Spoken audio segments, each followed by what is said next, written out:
Hanggang ngayon, marami pa rin ang hindi makapaniwala at nalulungkot sa pagpanaw ni Sherry Hill, ang antagonist icon. At dahil dyan, maraming lumalabas sa social media na post tungkol kay Sherry Hill. Isa na dyan ang kanyang pinagmulan o ang kanyang family tree.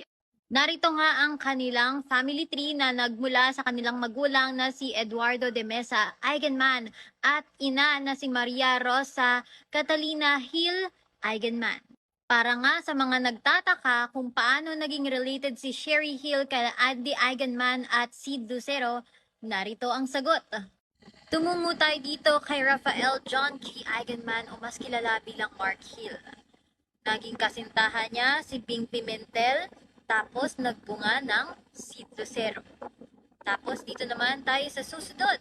Si Mary Jane o mas kilala bilang Jacqueline Jose, na nagbunga sila ng Andy Eigenman.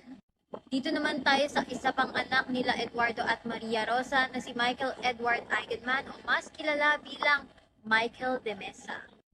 Nagmahalan sila ni Regina at nagbunga naman ng Geoffrey Michael Eigenman o si Geoff Eigenman.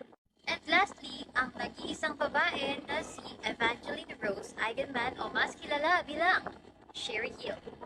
Pero ang nakapagtataka, parang napapazoom ang mga tao. Sino raw ito? Aba, nakalagay na nga ang pangalan. Walang iba kundi si Leo Martinez, ang komedyanteng Now we know, nagkaroon pala ng relasyon sila Sherry Hill at Leo Martinez. Iba talaga ang humor niya at nakaka-inlove nga naman talaga, no? At hindi lang ako ang nag-iisang nagulat. Marami din sila.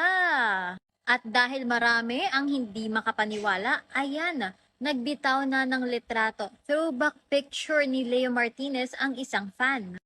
O di ba? Ang gwapo. Tapos ang gwapo pa ng humor. Pak na pak.